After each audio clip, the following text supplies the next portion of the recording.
Algumas das perguntas que eu mais escuto na vida são: Ô Felipe, você virou petista?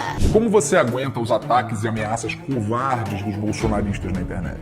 por que você escolheu esse caminho de combater o ódio na internet? E eu decidi que eu vou falar. Eu quero responder a essas e outras perguntas. Então, se você quer conhecer essa história, quer saber quem é o Felipe de verdade, o Felipe de hoje, eu tenho um convite muito especial para você porque eu vou contar tudo.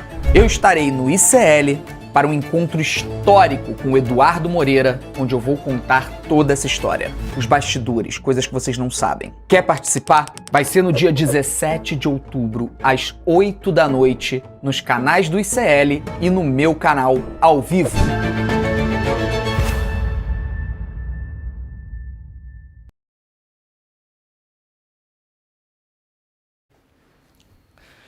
Muito bem, pessoal, terça-feira, 8 de outubro, 7h02 da manhã, estamos começando o Desperta de hoje. Muito bom dia, muito boa tarde, muito boa noite, muito boa madrugada para quem nos acompanha aí pelo horário de Brasília, às 7 horas horário de Brasília, mas muitas pessoas que nos acompanham por este mundão de meu Deus, né, Jimmy? Sempre tem gente aí de várias cidades do mundo, de vários países do mundo, então vai chegando, vai deixando seu like, ativando o sininho, compartilhando os nossos canais. Estamos ao vivo aí nos canais do Eduardo Moreira, no canal do ICL Notícias e também no canal do Leandro Demores. Sim, você pode assistir a este programa e aos demais programas no meu canal, pode assinar o canal lá, vai deixando seu comentário, vai dizendo de onde você está assistindo este programa. Muito obrigado para quem já está aí pelo nosso chat, já estamos aí com algumas milhares de pessoas online, aliás, todos os dias agora aqui, Jimmy, é de 25 mil para mais. É de 25 mil para mais. Sabe o podcast badalado, aquele que você acha que dá mais audiência? Não dá mais audiência que a gente aqui, não. O negócio cresceu, Jimmy. Parece que cresce, né? Ontem tivemos audiência espetacular também, claro. Fora a galera que nos acompanha pela TV e pelas rádios. Estamos ao vivo em 3 redes de televisão, emissoras de televisão. Pelo Brasil, se você está em Salvador, na Bahia, pode nos acompanhar pela TV Quirimurê, em Porto Alegre pela Pop TV e também em São Paulo pela TVT. E se você quiser ouvir no bom e velho radinho, estamos ao vivo em 3 rádios. Em São Paulo é impossível ficar sem acompanhar o Desperta. Você pode acompanhar este programa como se fosse aqueles bons e velhos programas que a sua vovó escutava no rádio e que eu sigo escutando, porque talvez eu seja sua vovó, Jimmy. Será que faz sentido isso? Tem gente que usa essa lógica às vezes para tentar chegar em raciocínios nada convencionais, né? Mas não sou sua vovó, mas se você acompanhar pelo rádio, se quiser, em São Paulo, pela Rádio Cantareira, pela Rádio Brasil Atual e também pela Rádio Heliópolis. Galera, tem muita coisa no programa hoje. Agora, eu quero já começar dando esse recado. Quinta-feira, né, Jimmy, da semana que vem, às 8 horas da noite, a gente vai ter aqui um super evento com o Felipe Neto. Felipe Neto, grande pessoa. Cara, olha, espetacular mesmo, como pessoa tô falando aqui, tá? Mas para além disso, claro, um dos maiores youtubers do mundo, aqui no ICL, exclusivo, na quinta-feira, às 8 horas da noite, o Felipe vai estar lançando o livro dele, que é um livro que, pegando a vida do cara aí nos últimos 15 anos, ajuda muito a contar a história do Brasil também. Então a gente vai contar aqui a história não contada do Felipe Neto, ao vivo, exclusivo, gratuito, um evento online para o mundo todo, com a presença do Felipe, uma entrevista com ele, um papo com ele, lançamento do livro também para você poder levar para casa, o livro que já na pré-venda bateu todos os recordes da Amazon do Brasil, já é o livro mais vendido do Brasil, disparado na lista dos mais vendidos, o livro mais vendido na maior livraria de Portugal. É realmente um livro, aliás, muito bem escrito. Muita gente não gosta do Felipe Neto, fala, ai, mas ele mandou alguém escrever. Talvez a minha avó escreveu o livro do Felipe Neto. Não, ninguém mandou ninguém escrever, porque o cara não sabe escrever agora. Hein? Não mandou ninguém escrever, não. O livro que ele escreveu mesmo está muito bem escrito, aliás, muito bem resenhado pela galera do mundo livreiro aí, que poderia torcer o nariz, falar, não, isso aí, pá, não sei o quê, papapá. Não, um livro muito bem escrito, muito bem organizado, claríssimo, conta a história, é de fato um livro. Sabe aquelas coisas que você pega um personagem pela mão e ajuda a contar uma história? Isso é um clássico da narrativa, principalmente da narrativa jornalística e dos romances também. Você quer contar, você vai ler um Dostoiévski, uma coisa assim, né? Você vai pegar um personagem e vai contar uma época. Os historiadores fazem isso também, né? O Carlo Ginzburg, que é um historiador super famoso, talvez o considerado um inventor de uma vertente histórica chamada microhistória, faz isso muito bem, um livro chamado Queijo e os Vermes, que ele pega a vida de um personagem que ele pesquisou com documentos históricos durante a Idade Média, lá na Itália, e a partir da vida daquela pessoa ajuda a contar todo aquele período histórico. Aliás, um livro fascinante, sugiro para quem não leu, é um livro bem curtinho. Eu tive a honra de conhecer o Carlo Ginzburg numa premiação que ele recebeu em Roma, em 2010, se eu não me engano, junto com o matemático brasileiro Jacob Palles, nosso matemático brasileiro aqui, recebeu esse prêmio também, e o Carlo Ginzburg, que é uma lenda no mundo todo da história.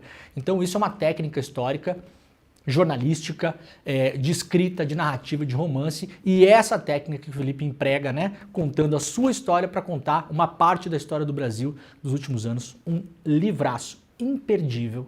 Na semana que vem, 8 horas da noite, na quinta-feira, a gente vai estar com o Felipe no estúdio, contando a história dele, as coisas que você não conhece sobre o Felipe Neto, né, a transformação dele também, e o uso dessa potência que que são as redes sociais, a voz e a cara e a personalidade do Felipe, para conseguir dar uma guinada nesse Brasil também, aí, pessoas importantes, né? A gente tanto fala de influências de direita, de esquerda, não sei o quê. Tá aí o Felipe, um cara importantíssimo, com o lançamento do livro. Se você quiser, Jimmy, é o nosso link, né? despertasl.com.br/Felipe Neto. Para fazer a sua inscrição. É só colocar o seu e-mail e apertar no botãozinho, tá feito, não tem cadastro, não tem nada, não tem complicação. Abra o link agora, tá no nosso chat, despertaicl.com.br/Felipe Neto, despertaicl.com.br/Felipe Neto. Faça a inscrição agora para não esquecer, porque olha, vai ser imperdível. Vocês sabem, esses eventos são ao vivo, gratuitos, dá para ver no mundo todo, você vai receber o link por e-mail e depois a gente coloca esses eventos na nossa plataforma do ICL e aí fica só para a nossa comunidade, só para os nossos assinantes. Mas a primeira exibição é gratuita, então por favor, não vá perder, faça a inscrição agora, depois vocês não fazem, ficam enchendo aqui o meu saco para ter reprise, né, Odinho? E não sou eu que mando nesse negócio, tá bom? Eu vou divulgar mais ao longo da semana, mas já aproveita, já garanta a sua vaga online, a sua cadeira online. Bom, vamos lá, a gente tem bastante coisa no programa de hoje. Eu, antes de mais nada, quero me solidarizar aqui ao Guga Noblar, nosso colega, porque o Guga Noblar apostou com o Pablo Marçal 60 mil reais. O Pablo Marçal quis apostar com ele, que ia ganhar a eleição. Perdeu. Agora, Pablo Marçal é o seguinte, nada de calote, hein? Pablo Marçal, que já saiu aí na campanha, acusado por 2 empresas que fizeram campanha para ele de dar calote, de não pagar conta, né? Ô, Pablo Marçal, vamos pagar o carro do Guga Noblar. Eles apostaram um carrinho popular, né? Seminovo, usado, porque 60 mil hoje, acho que não tem mais carro zero não, né, Jimmy? 60 mil hoje dá pra comprar aqui uma bicicleta? Uma Pop, uma Hondinha Pop 100, dá? 60 conto, não compra mais carro não, né? Novo acho que não compra mais, ô Guga. Apostou mal, hein, Guga? Mas tudo bem, o Guga tá prometendo que vai pegar esses 60 mil reais aí, se o Marçal pagar ele, e vai fazer uma festa pro ICL todo, a festa temática do Rolê ICL, que é o programa do William De Luca e dele, que é o último programa da manhã que passa aqui no ICL às 11h30 da manhã. Então, ô Pablo Marçal, pague Guga Noblar, não vai dar uma de caloteiro, pelo amor de Deus. Isso aí foi a sua primeira promessa de campanha, eu quero saber da grana. Ô Guga, avisa quando cair o Pix aí, hein? E quando cair o Pix, vamos todo mundo pra cima do Guga Noblar, que o Guga não vai dar o calote na festa também não, né, rapaz? Ó, que eu só tô cobrando aqui pela festa. O resto do dinheiro você pode fazer o que quiser, mas eu tô cobrando a festa, eu quero saber da festa. Eu quero só saber da festa. Quem quiser ver o vídeo, o Guga gravou um vídeo com o Marçal, pode ir lá na rede social do Guga, né? Lá na rede social do Guga tá lá o vídeo dele apostando com o Marçal. Foi o Marçal que quis apostar com ele, né? Frente fria deve causar chuva no centro-sul nessa semana. A previsão do tempo está no iclnoticias.com.br, a segunda semana do mês de outubro, como a gente já vinha explicando aqui, já desde o mês passado. Ia começar com chuvas mais intensas da metade do mês para frente, né? Então já está começando aí pelo sul do Brasil. Ontem choveu e ventou bastante por aqui, né? Fiquei até preocupado, os cachorros latindo loucamente em casa, o que faz a gente ser obrigado a colocar os cachorros na cama, né? Veja só. Coloque os cachorrinhos na cama, né? Fomos obrigados a isso, não gostamos de fazer isso, né? Mentira, né? E aí vai o cachorrinho pra cama para parar de latir para todo mundo dormir, né? Então, se você quiser saber a previsão do tempo, a chuva deve chegar aí em várias partes do país. Você pode ir lá para o iclnoticias.com.br, que está na nossa capa. O Brasil deve ter a semana mais chuvosa dos últimos 6 meses. e isso é previsão da Metsul. Aqui está o mapa mostrando, né? Ainda temos uma faixa de calor aí que cobre basicamente boa parte do território de Santa Catarina, mas nas outras regiões a chuva deve chegar e é importante que ela chegue aqui, né? Porque é a maior área de queimadas, essa parte aqui, né? Então estamos aí ansiosos também, porque nos últimos tempos choveu muito no sul, limpou o tempo, a fumaça foi embora, mas logo depois voltava a fumaça, porque aí os nossos queridos e amados rios voadores, né, que viraram grandes rios de fumaça, continuavam trazendo a queimada que acontece pelo Brasil e por boa parte da América Latina. Então agora a tendência é chover mais para cima, vai começar a apagar os incêndios, vai começar a amenizar isso também. Lembrando que, pela previsão, nós podemos ter incêndios aí levando fumaça tóxica para cidades até dezembro. Tomara que essa chuva de agora já ajude bastante. O CNU divulga a nota das provas hoje, tá? Veja como consultar aqui no iclnoticias.com.br também, você pode acompanhar. Se você não sabe, o iclnoticias.com.br é o nosso portal do ICL. Né? Então você coloca na sua dieta de informação aí diária, se você acessa lá o UOL, o G1, a Folha e tal, não sei o que, você coloca o ICL também, um portal atualizado todos os dias com as nossas agências, os nossos parceiros e também reportagens exclusivas. E para acompanhar hoje a nota do concurso nacional unificado, você pode ficar de olho também lá no iclnoticias.com.br para quem fez o concurso aí, tá na expectativa, né? O cantor sertanejo Leonardo entrou para a lista suja do trabalho escravo. Que beleza, né? Não falha uma, vocês, né? O cantor Leonardo é um dos 176 nomes incluídos na nova atualização da chamada lista suja do trabalho escravo, lista essa que o governo Bolsonaro quis acabar, não conseguiu acabar, e aí escondia essa lista, porque, claro, a maioria dos caras que estavam lá, os financiadores da campanha do Bolsonaro e dos seus miquinhos amestrados pelo Brasil. Né? Então não vamos mexer, né? O trabalho escravo se pega principalmente muito no campo. No campo.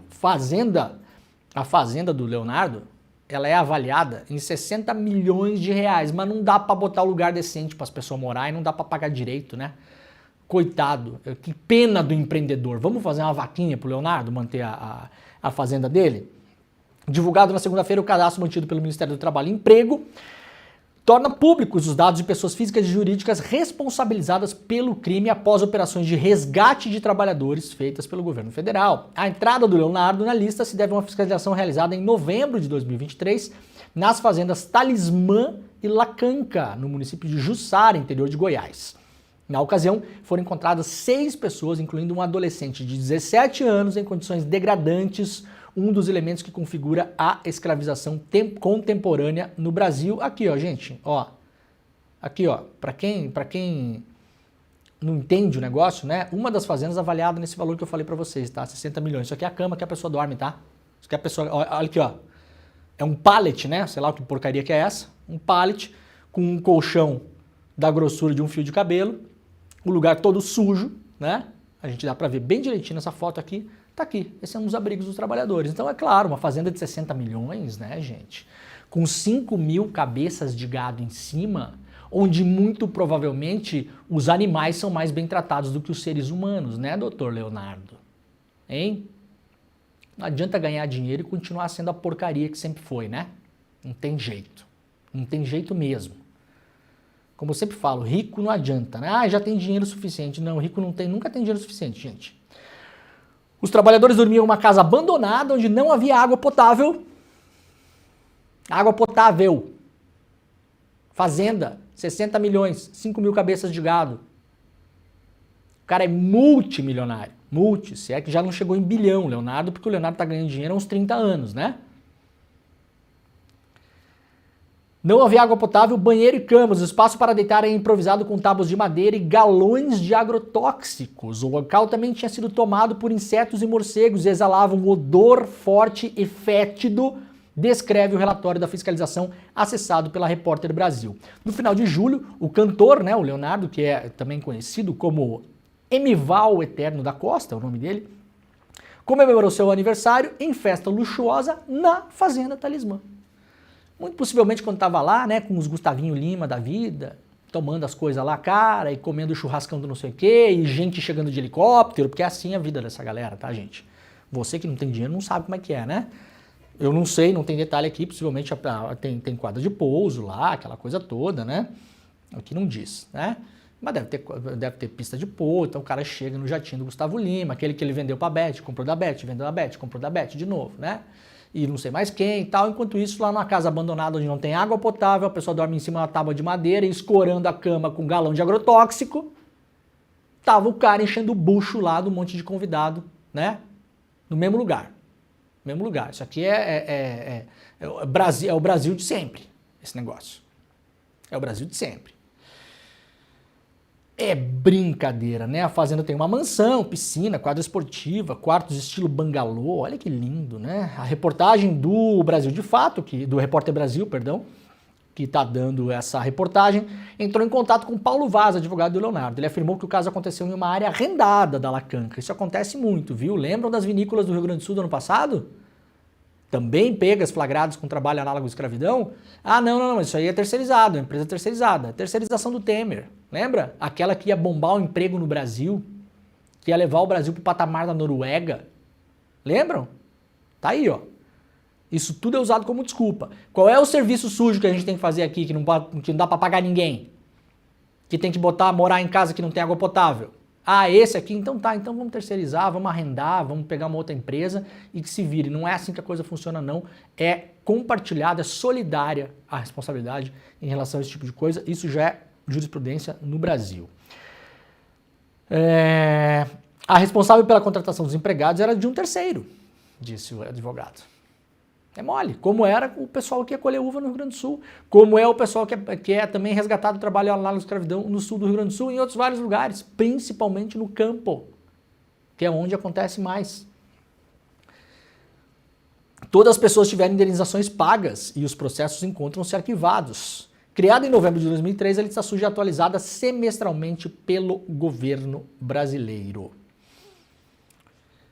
CEMIG e pecuaristas entram em nova lista suja do trabalho escravo, né? O Ministério do Trabalho e Emprego divulga a lista atualizada, então não tem só, claro, o cantor Leonardo. O cadastro foi atualizado na segunda-feira. Outros 175 novos nomes de pessoas físicas e jurídicas, incluindo o cantor sertanejo Leonardo. Ao todo, a lista tem 727 nomes. As atividades econômicas com maior novos empregadores incluem produção de carvão vegetal, serviços domésticos, criação de bovinos, extração mineral, cultivo de café e construção civil. A lista completa está publicada lá na repórterbrasil.org.br. Brigadistas ganham R$ 1.412 para combater as chamas pelo Brasil. Profissionais na linha de frente do combate às queimadas, os brigadistas florestais contratados pelo governo federal ainda não têm a carreira regulamentada e recebem um salário mínimo de R$ 1.412, além de um adicional de insalubridade de apenas 20%. Em cidades maiores como Brasília e Rio de Janeiro, a remuneração é um pouquinho maior, mas ainda abaixo de R$ 2.000. A categoria busca regular a profissão para elevar os salários e melhorar as condições de trabalho, em meio ao aumento da demanda devido à crise climática. No último mês, um projeto de lei foi apresentado na Câmara pela deputada Célia Chaqueirabá com esse objetivo. O texto prevê que brigadistas têm o direito à assistência médica, psicológica, seguro de vida em caso de acidente, ou seja, não tem direito a absolutamente nada disso. Quem taca fogo no Brasil fica milionário, multimilionário, bilionário, é o destino dessa galera toda que faz isso para roubar terra. O marco temporal não pega esses aí não, né? Só para saber, Supremo Tribunal Federal, vocês estão discutindo o marco temporal, esses aí não pega, né? Não, tá bom, só para saber. E aí a hora que o bicho pega mesmo, quem vai lá tentar apagar incêndio, correr risco e ter consequências para a própria saúde durante a vida toda, porque bem não faz, por mais equipados que estejam, estão lá com fuligem, com fumaça, né? Não tem jeito, ganha 1.500 conto por mês. Então vamos lá, o Câmara dos Deputados, o Arthur Lira. Arthur Lira, o senhor já fez tanto negócio aí nesses anos todos, né? Coloca esse projeto para votar, pelo menos alguma coisa o senhor faça aí. Pelo menos isso. Porque esse ano o fogo vai apagar, mas no ano que vem volta, né? Prefeitos multados por desmatamento e queimadas são reeleitos. Claro, no Pará e no Mato Grosso do Sul. Reeleito com 12 mil votos e 5,5 milhões em multas ambientais, Véder Max Carneiro, do MDB, né? O atual prefeito de Brasil Novo, município de 24 mil habitantes no Pará, é um dos políticos brasileiros que foram autuados por infrações contra o meio ambiente, mesmo assim reeleito na sua cidade. O cara está devendo 5,5 milhões em multas ambientais durante o ano, com mais queimadas talvez na história do país. Claro, a pessoa vai lá votar nele, óbvio. Né? Brasil, às vezes fica difícil te ajudar também, né, Brasil? As coisas que eu queria falar aqui, eu sei que é muito mais complexo, realidades regionais, as pessoas muita gente está pendurada em prefeitura, município pequeno no interior do Brasil, muitas vezes o PIB gira em torno da prefeitura, tanto as pessoas que trabalham, como os terceirizados, como as empresas que vendem materiais, que prestam serviço, eu sei, mas é difícil de engolir, né? O Carneiro, conhecido como Piririca, é um dos casos mais emblemáticos. Isso porque entre os prefeitos eleitos em 2020 que disputavam a reeleição, ele é o que tem a maior multa ambiental, mas não é o único. A agência pública, que é a nossa parceira aqui também de publicações, mostrou que 69 prefeitos eleitos em 2020 foram multados pelo IBAMA. Juntos, eles devem 35 milhões de reais em multas ambientais para você. Para você, para mim, para todo mundo. Multas ambientais, aliás, que foram pausadas durante o governo Bolsonaro. Todas elas. O governo Bolsonaro criou lá uma câmara para discutir, para debater e depois não sei o quê, não sei o quê. O objetivo prático, segundo o próprio Ricardo Salles, era deixá-la parada, não multar ninguém. E não multou mesmo. E nesse meio tempo os caras botaram o pau para torar. Passou a boiada, como diz o Salles. Como diz o Salles, era, como é que é? Parecer caneta. Lembram dessa frase do Salles na reunião que foi vazada lá? A reunião da passar boiada? O Salles falava, vamos aproveitar que está toda a imprensa falando em Covid, ou seja, distraída com o que o Bolsonaro chamou de gripezinha, e vamos passar a boiada com normas legais e infralegais. Ele falava, né? Parecer caneta, ou seja, consegue um parecer de alguma coisa aí? Pega um olavista na máquina pública para dar um parecer estapafúrdio pra gente, um cara que trabalha em algum lugar aí, e caneta. Foram dezenas de milhares de mudanças de normas legais e infralegais no governo Bolsonaro, quase impossível de acompanhar, tudo por baixo dos panos, porque não passou por discussão pública e muito menos pela Câmara e pelo Senado. A gente não viu e o Brasil hoje pega fogo. Essa gente deveria ter pagado multa, não pagou, tá na política ou entrou na política, foi eleito ou foi reeleito. Não são poucos. Isso aqui é uma amostragem só, né? Prefeito no Mato Grosso do Sul tem multa de 3,3 milhões. Prefeito de Feliz Natal em Mato Grosso. Feliz Natal. Se elegeu, não pagou multa e Feliz Natal. Não sei pra quem. Pra ele, sim, com certeza. Né? Pra gente que passou o ano inteiro respirando essa porcaria dessa galera toda aí, não. Direita, centro e esquerda, sabe a quem levou as prefeituras dos 100 municípios mais ricos do agro? Quem levou, então? Quem levou? Onde essa galera aqui está botando fogo, criando gado de modo ilegal, vendendo esse gado para a indústria, roubando terra, desmatando, não paga multa, vai para a política, se elege, se protege, bota os seus lá dentro. De que corrente ideológica são essas pessoas no geral? Vocês acham? Não é muito difícil saber, né? O União Brasil e o PL do Bolsonaro, atualmente, ganharam quase metade das 100 prefeituras dos 100 municípios mais ricos do agronegócio do país. Os partidos venceram em 47 cidades com maior valor de produção agrícola. O União Brasil venceu em 25, um quarto do total, e o PL, comandado pelo Valdemar da Costa Neto, mas é o partido do Bolsonaro, né, gente? O PL até ontem era um partido que ninguém nem lembrava que existia, né? O PL só é o PL hoje por causa do Bolsonaro. Se o Bolsonaro sair para outro partido, as pessoas vão com ele como fizeram com o PSL. Não se iludam. Não existe o PL do Valdemar e o PL do Bolsonaro. Não é assim que a coisa funciona. Pergunta pro Valdemar se ele quer que o Bolsonaro saia do PL. Vocês acham que o Abílio Brunini está no segundo turno lá em Cuiabá por causa do PL ou por causa do Bolsonaro? A Cristina Grêmio, o Topázio ganhou por causa do PL ou por causa do Bolsonaro? O Topázio nem é do PL lá em Floripa.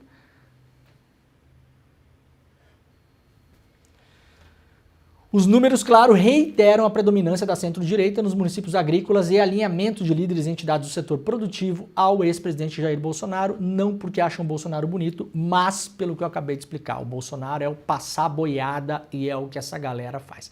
Aí é todo mundo? Não, não é todo mundo, mas é a maioria. Tá bom? É a maioria. E quem não é, parabéns, quando me encontrar pede um abraço, que é o prêmio que vai ganhar, por ser uma pessoa legal, porque mais do que isso também não precisa, né? Que é o quê? É uma medalha? Ah, não, eu não tô fazendo bobagem aqui, então quer o quê? Um troféu?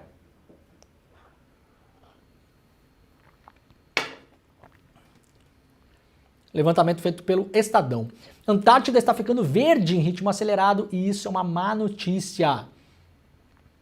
Lá no uol.com.br, cientistas alertam para o aumento gradual da presença de plantas na Antártida, continente com características climáticas extremas. Segundo pesquisadores, o aquecimento global tem causado o derretimento das geleiras de forma mais acelerada do que o previsto, alterando o ecossistema e abrindo espaço para plantas como musgos. Fotos divulgadas em estudo recente ilustram a gravidade da situação. A matéria completa está lá no UOL. Realmente, olha só, tem alguns mapas aqui também, né, mostrando onde há mais a presença de vegetação. Isso aqui pega o ano de 1986. Aqui, ó, isso aqui é 86. As áreas verdes é onde já tinha, né? Lembrando que 86 já é a era pós-industrial, né? Já é a era pós-industrial. E aí 2004, 2016, 2021, isso aqui é a tendência, a projeção. A projeção. Muitos países que têm território lá para o norte estão comemorando o derretimento das geleiras, não se enganem, tá? Rússia, porque vai abrir possivelmente novas áreas agricultáveis, a Rússia tem um problema sério de produção de alimentos. Eu estive em Moscou em 2013, se eu não me engano, e muito curioso que sou, fui no supermercado e fiquei vendo o rótulo das comidas lá, né? Muita coisa importada, gente. Alface, cenoura, tomate, essas coisas básicas assim. No supermercado que eu fui era tudo da Itália, por exemplo. A Rússia tem uma questão de produção de comida, né? Proteína, grãos, trigo, tem que importar muita coisa. Então países como a Rússia e outros estão olhando para a mudança climática com bons olhos. Com bons olhos. É por isso que não vai fazer muita força para mudar as coisas, não. Os países nórdicos, principalmente Noruega e Dinamarca, estão olhando com bons olhos também, porque com o derretimento do mar do norte, onde eles dominam, e onde tem expertise para captação de petróleo, pode abrir a chance de novos poços de petróleo. Você vai ter menos gelo para se incomodar ali, vai virar água, você facilita a perfuração. A Dinamarca andou assinando um documento aí que parece que nos próximos 10 anos se comprometeu a não perfurar novos poços, mas isso, como é que o Salles fala? Parecer caneta, né? Parecer caneta. Ah não, mudamos de ideia aqui. Seca histórica no Brasil eleva preços globais e ameaça crescimento da economia. Reporta aqui a Bloomberg Linha, que é um site de economia da Bloomberg, que eu gosto muito de ler, sabe por quê? Não por prazer especial, mas porque muitas vezes aqui é onde você vê o que pensam as pessoas que têm dinheiro. Sabe? Às vezes aqui, eu não sei se é intencional ou não, às vezes é meio sem querer, mas dá para ver o que pensam as pessoas que têm dinheiro, né? Em relação ao aquecimento global, uma série de outras coisas. Após resultados do primeiro turno, Lula vai intensificar evento em cidades chaves, reporta o UOL hoje também aqui. Depois de uma campanha tímida no primeiro turno, o presidente Lula vai intensificar a agenda. No primeiro turno, o presidente foi a apenas 3 cidades. Agora o objetivo é que pelo menos uma passada nas cidades em que o PT e aliados ainda estão na disputa, em especial contra o candidato do ex-presidente Jair Bolsonaro. As idas são parte de uma campanha institucional. A avaliação do governo é que mesmo que não vá a eventos eleitorais propriamente ditos, só a presença do presidente já reforça as chapas. Em especial cidades onde ele venceu em 2022, como Fortaleza e Natal, que estão no segundo turno com candidatos petistas, né? O Lula vai estar presente naquilo que é possível enquanto presidente da República, disse o ministro Alexandre Padilha. Os compromissos já começam essa semana. O presidente deve ir a Fortaleza na quinta-feira, Belém na sexta. Hoje, diz o governo, Lula segue com um candidato em cada uma dessas cidades. Em Fortaleza apoia o Evandro Leitão. E a capital cearense é a maior cidade que o PT lançou o candidato esse ano. Em Belém, passará a apoiar o candidato do governador Hélder Barbalho, não é um petista, é do MDB. Na semana que vem vai a Porto Alegre, para reinaugurar o aeroporto Salgado Filho, que vai voltar a funcionar, né? Aí timidamente, mas depois da enchente vai voltar a funcionar. E vai apoiar, claro, a Maria do Rosário, que é a candidata do PT contra o Sebastião Melo. Aliás, não precisa agradecer não, viu? Mas esse aeroporto só tá de pé aí, não botaram a mão do nosso dinheiro por minha causa. Né?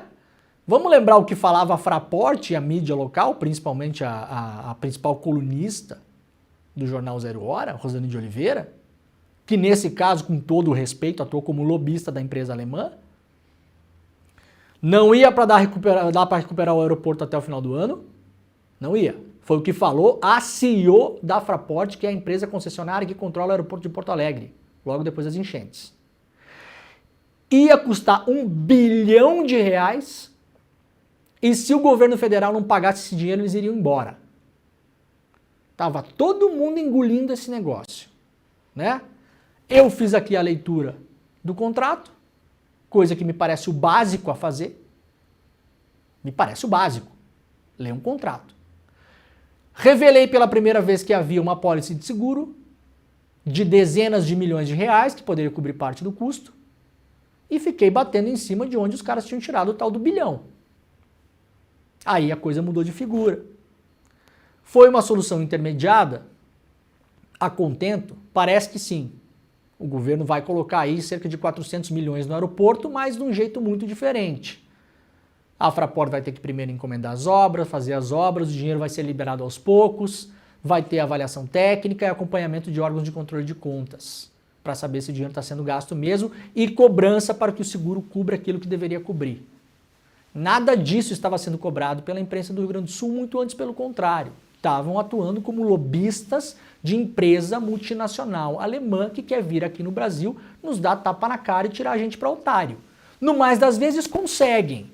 Até porque, vamos combinar, Ministério de Portos e Aeroportos, tá, no Brasil, salvo raríssimas exceções, e infelizmente nesse governo não é uma delas, está na mão de empresa aérea e concessionária de aeroporto. O Ministério poderia ter peitado esse negócio. Ah, vocês querem ir embora, Fraport? Tudo bem, a gente vai colocar esse aeroporto na mão da Infraero. A Infraero é uma das maiores administradoras de aeroportos do mundo. Já foi, hoje não é mais porque foi desidratada, mas ainda tem um caixa importante. A Infraero tem um caixa próximo de R$1 bilhão, tem uma universidade que forma controladores e técnicos de voo, sabe construir, administrar e manter aeroportos. Os aeroportos do Brasil até ontem eram todos mantidos pela Infraero. Já chegou a ser, se eu não me engano, a segunda maior administradora de aeroportos do mundo. Não é por falta de dinheiro, de pessoal capacitado e de conhecimento. Então, se quisesse mesmo, né, o Ministério, vamos aqui botar, não precisaria nem ter botado esse dinheiro todo aí, né? Ah, quer ir embora? Pode ir embora então. Vai embora. Não, mas mas tudo bem. Né? Aí a gente não controla mais, né, Jimmy? A gente fez a denúncia aqui, mostrou a pólice, leu o contrato. Fico feliz que não tenha sido R$1 bilhão. Assim, na barbada a gente poupou aí R$500 milhões de dinheiro público que ia pro ralo da Fraport. E agora vai ter mais controle. Um pouco mais de controle, né? Esses dias eu li uma coluna da Rosane, a Rosane tá mordida comigo ainda, gente. O que é isso? Não é nada pessoal, viu, Rosane? A senhora desinformou no ar, fez um trabalho, ao meu juízo, que trata-se de qualquer outra coisa menos jornalismo. Ficou dando indireta para mim e para o deputado estadual Matheus Gomes, até hoje, né? Não quer citar meu nome lá, mas eu sei que tá falando de mim. Nas colunas, né? Falou que eu estava fazendo interpretação criativa do contrato, sendo que eu jamais falei para quebrar contato, para não pagar, para nada. Eu li o contrato aqui. A responsabilidade em caso de enchente e calamidade que são cobertas por seguro, está escrito no contrato. As que, na possibilidade de cobertura por seguro, a responsabilidade é da empresa. Está escrito lá, em português, PTBR. Só lê, né? Então, se eu fiz uma interpretação criativa do contrato, antes melhor isso do que sequer ler o contrato. Entrevistaram a CEO da Fraport 2 vezes, não leram uma cláusula do contrato para ela, uma cláusula. Zero. E aí fica dando letrinha. E um dia falaram no meu nome lá na Rádio Gaúcha, aquele senhor, rapazinho lá, aquele, né, fulaninho, trabalha onde mesmo? Trabalha onde? Quem cuidou mais da coisa pública, dona Rosane, nesse caso? Eu ou a senhora? A resposta fica com a nossa audiência aí, né? Não, gente, eu não gosto de falar assim diretamente de colega jornalista, tá? Aliás, não tinha falado dela até que ela tenha citado meu nome de modo desrespeitoso, no programa de maior audiência da rádio. Rádio a qual, inclusive, eu elogiei vivamente pela cobertura das enchentes. Tá? Então aqui, quando uma coisa é uma coisa, quando outra coisa é outra coisa. Não tem paixão nenhuma na história aí. Agora, se quiser também, né, Jimmy? Se quiser, vem, né, também. Tem problema, né? Bom, gente, olha aí, quem fez a eleição, isso aqui é muito importante, viu? Matéria do Estadão, aliás, o Estadão, do Globo, aliás, o Globo fez um bom levantamento aqui. Cidades recordistas com a tal da emenda PIX, sabe, né? O orçamento, você elege um governo, o governo tem um orçamento, cada vez o governo tem menos orçamento. Isso aí mudou muito com o Bolsonaro, com medo de tomar um impeachment no meio das fuças, passou boa parte do controle do orçamento direto para a Câmara e para o Senado. Esse foi o esquema para o Bolsonaro se manter no poder. Esvaziou o poder do Executivo, ou seja, você elege um governo hoje e muitas vezes não adianta para quase nada, porque o dinheiro está na mão dos deputados e os deputados literalmente fazem PIX para o raio que o parta. Ah, eu vou fazer um PIX lá para a prefeitura. Para onde vocês acham que foi boa parte dessas emendas PIX? Para as prefeituras, onde as pessoas tinham intenção de eleger os próprios prefeitos, porque já estão de olho na reeleição de 2026, para a Câmara e para o Senado. E isso se retroalimenta. E os problemas e as questões da população ficam em segundo plano. 94% de reeleição de prefeito ou vitória do sucessor dos caras que mais ganharam emenda PIX. O voto no Brasil tem um preço. O jornalista Cláudio Weber Abramo, já contei essa história aqui, já falecido, tinha uma ONG chamada Contas Abertas, se eu não me engano, e fez esse cálculo. Quantos reais custa o voto para você ser deputado estadual por Goiânia? Tem um preço, há uma relação direta. Quanto mais dinheiro você bota na campanha, maior a chance de você eleger. Então você faz o cálculo, eu posso ser deputado estadual lá em Santa Catarina, ou vereador em Blumenau, sei lá o que, eu preciso gastar 120 mil reais. Então, cara, se você botar 200 pau lá, você está eleito. Está eleito, é assim, é direto, é relação direta mesmo. Com emenda PIX, a taxa é alta, né?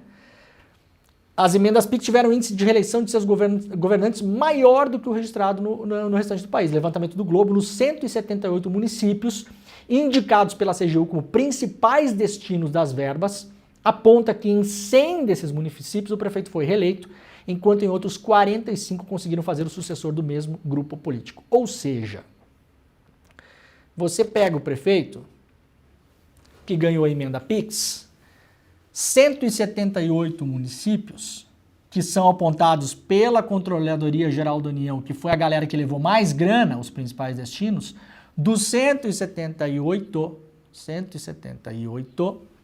tá aqui o levantamento, ó. 100 foram reeleitos. 100. E 45 fez sucessor. Então, de 178, 145 dos reis da emenda PIX ou continuaram na prefeitura ou elegeram, por impossibilidade de concorrer ou porque não quiseram concorrer à eleição, os seus sucessores. Isso aqui é voto comprado. Isso aqui não é democracia. Não. Isso aqui você pode falar o que você quiser. Democracia não é isso aqui.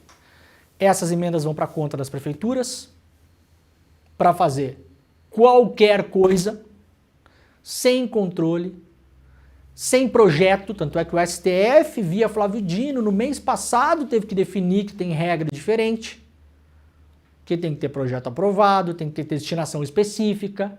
Então era de fato um PIX na conta da Prefa, de Brasília, direto para os locais interessados em fazer eleição e reeleição. Vai fazer o que com o dinheiro? Não sei, não me interessa. Vou cortar grama, vou aparar, pintar a praça. Qualquer coisa. Vai contratar como? Aí a gente vê aí, sem licitação, o trator do amigo. Vou fazer um novo ginásio de esporte, mas doutora, a cidade tem 5 mil habitantes, já tem um ginásio de esporte, mas não tem UPA. Mas ginásio de esporte é mais rápido, mais barato, aparece logo.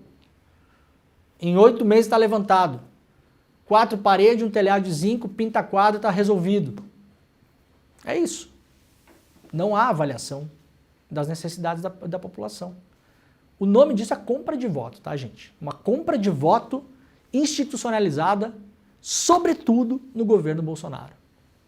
É orçamento secreto, isso, aquilo, emenda PIX, é RPA, RPI, RP1, é emenda boleta, ela vai, tem 1000 tipos, vai mudando de nome. O fato é que hoje os caras meio que estão tentando fazer o que querem, né?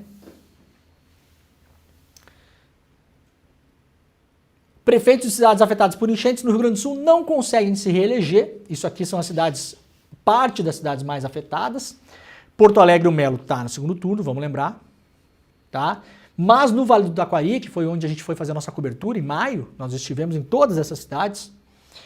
Estrela, Arroio do Meio e Roca Salles, os prefeitos não se reelegeram. Em Mussum, que foi uma das cidades mais afetadas, o prefeito se reelegeu. Esse não está na matéria, mas eu vi nos dados no domingo. Então, entre os mais afetados, isso aqui é pouco, mas ficaram os mais emblemáticos, né? Estrela, Arroio do Meio e Roca Salles mudou o prefeito.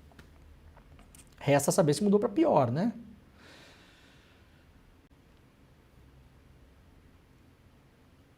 Dos 48 candidatos presos por atos golpistas do 8 do 1, nenhum se elegeu. Isso é uma boa notícia, né? Tinha vários falando aí, né? Tinha vários. Até aqui na nossa cidade tinha um, né, Jimmy? Eu fui preso pelo 8 de janeiro. Tinha um aqui? Acho que tinha. Eu vi um santinho esse dia do cara ali. Acho que tinha um cara aqui. Eu quero ser eleito porque eu fui preso pela ditadura da toga. Ai, tá bom. Não deu, né, pra vocês. 48 candidatos que foram presos com envolvimento nos ataques golpistas, nenhum deles foi eleito. Porém, a má notícia é que 25 tiveram votos suficientes para conseguir a suplência, ou seja, poderão eventualmente ocupar cargo nas câmaras, caso o vereador eleito vá para outra função, vire secretário, enfim, né, se afaste, aí uma série de coisas. Todos os 48 respondem a processos por suspeitas de crime como terrorismo, associação criminosa, golpe de Estado, ameaça e perseguição. Então antes tinha um negócio, como é que falavam? Gosta de bandido, leva para casa. Pelo menos era mais honesto, né? Você falava assim, Leandro, você que gosta de bandido, você leva para casa. Tudo bem se eu levar para minha casa, né? De problema meu, né? Agora a extrema-direita é diferente. Se você gosta de bandido, coloca na Câmara. Porque daí o problema é nosso. Vocês não assumem nem os BO de vocês. Ai, coitado, vamos colocar ele na Câmara, né? Ô, rapaziada, se vocês gostam de bandido, terrorismo, associação criminosa, golpe de Estado, ameaça, perseguição, leva para casa. Para que levar para a Câmara? Quem vai ter que pagar essa rosca agora é a gente, né? Nem para isso, vocês são um bando de arregão, é isso que vocês são.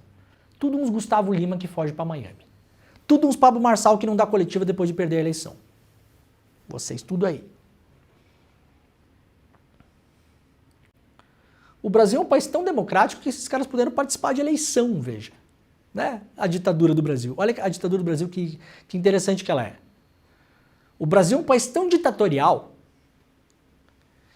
que o fulano que foi lá para tentar mudar o regime, impedir a posse do novo presidente e manter o outro no poder, assim comumente chamado de golpe de Estado, mas não faz golpe de Estado sem arma. A gente faz golpe de Estado do jeito que quiser. É só precisa dar o golpe. E tinha arma lá, inclusive. Foi preso pelo menos um carro cheio de arma do cara que tentou explodir o caminhão de combustível no aeroporto de Brasília na véspera de Natal. Esse carro foi encontrado. Polícia Civil do Distrito Federal. Né? A sua opinião pouco importa. O carro estava lá. Cheio de arma que o cara ia distribuir para o acampamento golpista assim que tivesse uma ordem. Então tinha arma assim também. Teve espancamento de policial, de cavalo, de um monte de coisa. O Brasil é um país tão ditatorial que essa pessoa pode participar de eleições. E essa pessoa é muito contraditória também, né? Ela tenta derrubar o regime por uma suposta fraude na urna, está respondendo um monte de processo aí, inclusive por tentativa de mudança de regime, e vai participar da eleição da urna eletrônica, que ela fala que não funciona. Bom, talvez não tenha funcionado mesmo, porque os 48 nenhum deles foi eleito, né? Se bem que 25 virou suplente aí. Ai, vocês não têm lógica nenhuma. Brasil elege 26 pessoas trans para as câmaras municipais. O número de políticos LGBT QIAPN+, eleitos mais do que dobrou em comparação às eleições de 2020. Tão criticadas, né, as políticas identitárias, tão criticadas, isso é um problema, aquilo, e eu acho que sim, é um debate que deve ser feito com a população, inclusive, e dentro da esquerda. É um grande debate que está em aberto hoje dentro da esquerda, né? A esquerda que tenta se reconectar com a população, vê que muitas vezes essas questões elas formam uma barreira, então como você comunicar melhor, como você colocar isso também dentro da luta de classes, porque isso aqui também faz parte da luta de classes, mas muito é visto como uma coisa separada e tal. Mas, enquanto a extrema-direita lava a eleição, e a direita e a extrema-direita faz o maior número de prefeitos, na G103, que são as maiores cidades do Brasil onde há segundo turno. O Bolsonaro, possivelmente com o PL, termina a eleição comandando 20, 25 prefeituras das maiores do país, ou seja, os maiores PIBs e as maiores populações, faz o maior número de vereadores. A esquerda consegue também crescer um pouquinho, porque o PT cresceu um pouquinho, né? Pouquinho ali, e o PSOL também, com as tais das pautas identitárias. Então, há que se ter um olhar para isso, para essa discussão.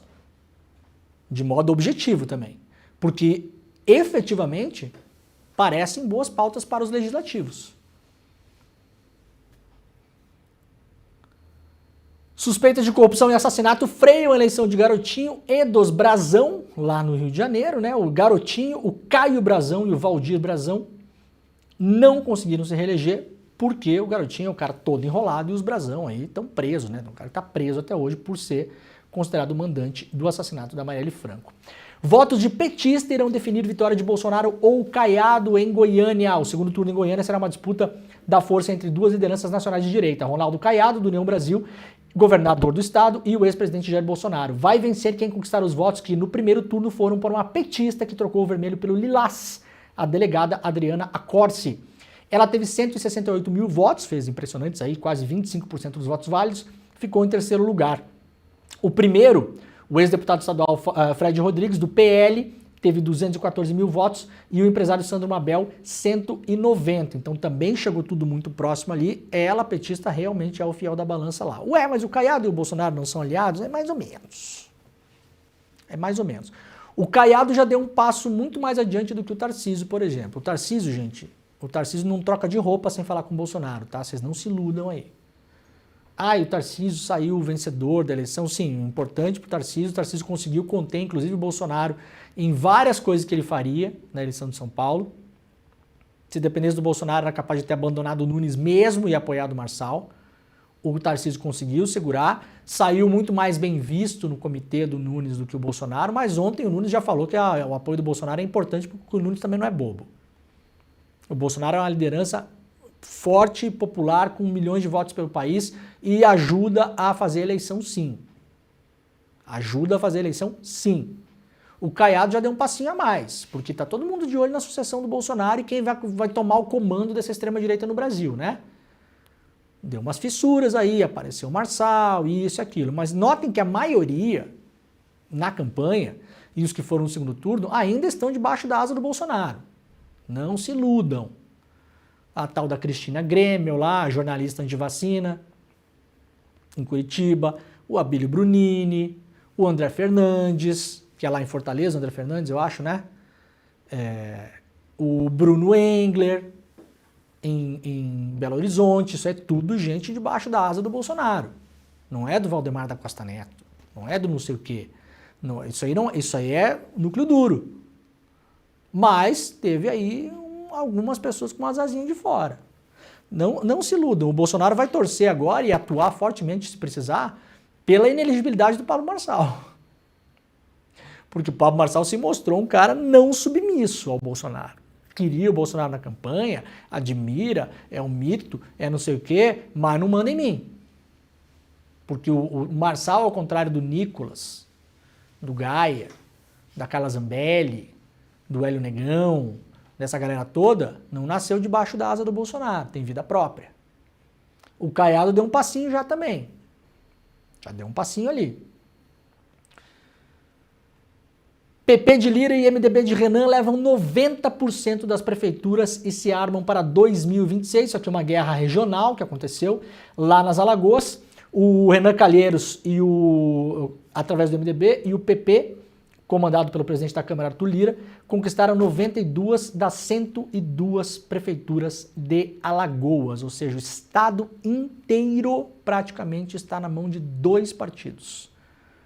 2 partidos. Ou o MDB, com influência forte do Renan, ou o Lira. A vitória mostra que o salto ocorreu com o MDB em relação a 2020, quando o partido já era o mais forte do estado. Então, o Renan fez, em 2020, 37 prefeituras, esse ano foram 65. O Lira caiu de 28 para 27. Então, se a gente olhar por esse prisma, a vitória é acachapante do Renan. Tem um detalhe importante para vocês pensarem também, quem mora no interior do Brasil sabe aí que tem essas migrações, né? Muitas prefeituras que foram assumidas, aí teve o partido do Kassab, que foi o grande vencedor da eleição, fez quase 1000 prefeituras, né? Quase 900 prefeituras, na verdade. O PSD, o MDB voltou a crescer, que vinha caindo e tal. Tem muita migração, viu, gente? Então não é que tenha candidatos puros que já estavam no partido, não é só isso também. No interior do Brasil teve muita migração de partidos tipo PSDB, Republicanos, União Brasil, para o partido do Kassab, para o PP, para o PL. Então tem muito voto nessa eleição que é voto herdado, é o cara que fez carreira política num partido e nos últimos tempos aí mudou de partido para ir para um outro partido. Principalmente o PSD, que é um partido bem municipalista, assim, né? Você não dá para imaginar que o Kassab manda no Eduardo Paes, por exemplo. E em outros tantos, né? O Topázio, lá em Floripa. Ele é o PSD é uma congregação ali de vários interesses que não tem um comando como tem o PT, por exemplo. O PT tem um comando central, muito mais rígido, né? O PSD do Kassab não é isso. O PSD do Kassab é um partido esponja. Ele vai pegando o cara ali que está descontente no MDB, no PP, no Republicanos, até do PT, do PDT, vai puxando essa galera, PSDB, né? Então vem pra cá que faz teu jogo aí. E a gente vai organizando aqui, e na hora de tomar as grandes decisões, o Kassab vai lá e ouve as principais cabeças e não fica mandando ordem de cima para baixo. Como era MDB, na verdade, ainda é, né? Número de prefeitas eleitas cresce 9% e 7 capitais terão segundo turno com mulheres. O crescimento foi puxado pelo centro-direita, centrão, né? Que elegeu 367 prefeitas mulheres. Então tivemos um aumento. 717 mulheres foram eleitas, um aumento de 9% em relação a 2020. Entre elas, 44% foram reconduzidas para um segundo mandato. Alcolumbre domina a política no Amapá com dinheiro de emendas secretas, reporta hoje aqui a Juliana Dalpiva, lá no iclnoticias.com.br. Matéria do Igor Melo, nosso colega jornalista, com base em centenas de milhões em emendas secretas, Alcolumbre conseguiu dominar a política do Amapá, seu estado de origem. Seu apoio levou à vitória candidatos a prefeito em 11 dos 16 municípios do estado, ou seja, passou a mão no estado inteiro com emenda secreta, emenda Pix, emenda boleto, emenda não sei o que, emenda QR Code, e foi embora. Eu vou repetir, o nome disso é compra de voto institucionalizada, isso não é democracia. Isso não é democracia. Isso é a compra da eleição. Tá? É ilegal, o advogado Alcolumbre, calma aí, não estou falando que é ilegal, estou dizendo que através da institucionalidade, os senhores hoje estão comprando a democracia na cara dura, na cara de todo mundo. Porque isso aqui, a princípio, não vai nem ser contestado. Não tem investigação aqui, não tem nada de ilegal. Vai ter lá na ponta depois, porque esse dinheiro vai ser usado lá em obra, não sei o que a gente sabe como é que funciona. Já tem, né? Não tinha cidade lá nas Alagoas que tinha comprado mais dentadura do que habitante? Não tinha? Com a emenda secreta? Com orçamento secreto? Tinha mais dentadura na cidade do que habitante. Era capaz de você caminhar pela cidade e sabe aquelas dentadurinhas que você dá corda, assim? Da corda? Tem uma imagem dessa aí para nós mostrar, Jimmy? Vamos fechar o programa com a dentadurinha da corda? Será que nós conseguimos? Dentadura, eu não sei como é que é o nome daquele negócio, né? Emenda secreta, você chegava na cidade, um monte de dentadurinha caminhando assim. Deve ter vídeo desse negócio, Jimmy. Pelo amor de Deus, acha pra nós, que agora eu vou ficar feliz se a gente conseguir. Alcolumbre virtual, próximo presidente do Senado, que nos bastidores, nem tão bastidores assim, anda prometendo para todos os golpistas aí que se ele for o novo presidente do Senado, ele vai tentar pautar a anistia para os golpistas, extensiva ao Bolsonaro e a todos os seus, e eventualmente começar a levantar a fumaça do impeachment do Alexandre de Moraes. Será, doutor Alcolumbre, que o senhor vai entrar nessa mesmo? Eu espero que dessa vez seja só promessa de campanha mesmo. Achou a dentadurinha, gente? Então a gente vai acabar o programa com a dentadurinha essa aí. Daqui a pouquinho a gente mostra. Candidatos do Malafaia e da Universal decepcionam e ficam fora da Câmara do Rio, isso porque o Paes fez uma vitória cachapante. Pelo número de votos você consegue mais cadeiras para o partido, o nosso sistema é esse, né? O coeficiente eleitoral calculado assim. Pega o coeficiente da cidade, o coeficiente é tantos mil votos. E aí, conforme o número de votos que você vai fazendo, você abre cadeiras para o seu partido. Como o Paes fez uma vitória gigantesca, ele abriu várias cadeiras e no cálculo final do quociente eleitoral para entrar na Câmara, muita gente que fez mais votos fica de fora para entrar pessoas que fizeram menos votos porque o partido não tem cadeira para acomodá-las. Então tem essa explicação também, né? Malafaia, que é o famoso cara do bordão Jair! Olha, eu vou falar de pesquisa amanhã, tá, gente? Eu tinha separado para falar ontem, não deu, hoje não deu também, mas é importante falar de pesquisa. Teve pesquisa que acertou, teve pesquisa que errou um monte, né? Eu até comentei ontem um pouco aqui, mas se der tempo a gente volta a falar amanhã. Aliás, eu comentei ontem aqui, né? Então não vou falar amanhã, já falei ontem. Ontem, amanhã, mas é que o ontem é o amanhã é o ontem de hoje também, né? Então ficou confuso isso aí, né, Aldimir? Vamos terminar com o Felipe Neto e dentadurinha? Ó, faça a sua inscrição para o lançamento primeiro para a história não conhecida do Felipe Neto, que a gente vai contar aqui na presença dele, num super evento na quinta-feira às 8 horas da noite, ao vivo, exclusivo, grátis para todo mundo aqui no ICL. Vai lá para despertaicl.com.br/Felipe Neto, despertaicl.com.br/Felipe Neto. Coloca o seu e-mail, clica no botão, tá feita a inscrição, vai receber o link para o evento na quinta-feira às 8 horas da noite, que vai ter o lançamento também do livro do Felipe Neto, que através da história dele ajuda a contar a história do Brasil dos últimos 10 ou 15 anos aí, né, usando uma técnica narrativa histórica do jornalismo, do romance, da própria história, da historiografia. Um livro muito bem escrito, muito bem pensado, fundamental para os dias de hoje, recordista de vendas no Brasil, em Portugal, tá vendendo que nem água o negócio. A gente vai lançar aqui também o livro, então vai ter o webinário, vai ter a conversa com o Felipe, vai ter a história dele, vai ter o livro, tá? Então não perca. E para terminar, Jimmy, muito obrigado para todo mundo. Está começando a ICL Notícias primeira edição, a gente vai fechar o programa com a dentadurinha do orçamento secreto. Vai, Jimmy, solta a dentadurinha.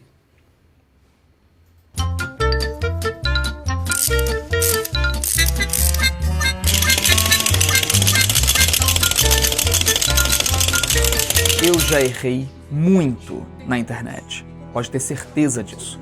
Em 2016, eu estava lá apoiando o golpe contra a Dilma. A verdade é que eu levei muito tempo para entender que eu estava cego pelo ódio e que isso me levava a falar coisas sem pensar, sem estudar, apenas para impactar. Mas eu passei por um processo de mudança e mudei. E decidi que eu ia lutar para compensar e corrigir os meus erros do passado. Tanto que em 2022 eu vivi um momento histórico com a presidenta Dilma e eu quero contar tudo isso em detalhes para você. Não só a história desse encontro, mas toda a minha trajetória. Em detalhes que eu nunca contei para ninguém. Por isso vai acontecer um encontro histórico no ICL e você é meu convidado. O encontro vai ser no dia 17 de outubro, às 8 da noite. E eu vou exibir no meu canal ao vivo, além dos canais do ICL. Mas você precisa se inscrever.